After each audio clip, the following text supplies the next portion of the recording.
বাদ দিন সেই সমস্ত ফ্যাটগুলিকে যেগুলো আমরা মূলত ফ্রাইড ফুড থেকে পাচ্ছি, অতিরিক্ত তেলে ভাজা জাতীয় খাবারগুলো থেকে পাচ্ছি, বাজারে যে সমস্ত প্যাকেটজাত খাবার রয়েছে সেখান থেকে পাচ্ছি। যেরকম আমরা যদি প্যাকেটজাত যে কোনো খাবারে কিন্তু পাম অয়েল ব্যবহার করা হয়, সেগুলোকে কিন্তু আমাদের শরীরের জন্য হার্মফুল, বিভিন্ন রকমের রোগ তৈরি করছে, হার্টের প্রবলেম, লিভারের প্রবলেম, নানান রকমের বিভিন্ন হরমোনাল ইমব্যালেন্স। তাই ফ্যাট এবং কার্বোহাইড্রেট ডায়েটের মধ্যে অবশ্যই ইনক্লুড করুন, উপযুক্ত পরিমাণে ইনক্লুড করুন এবং উপযুক্ত একজন কোয়ালিফাইড ডায়েটিশিয়ানের পরামর্শ নিয়ে আপনার জন্য কতটা প্রয়োজন সেটাকে নির্ধারণ করুন।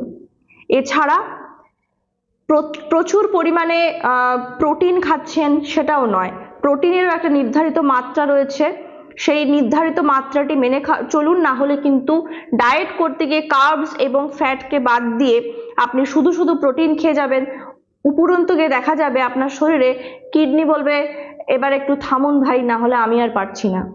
তাই প্রোটিনটাকেও কিন্তু একটা নির্দিষ্ট মাত্রায় আপনাকে ইনটেক করতে হবে।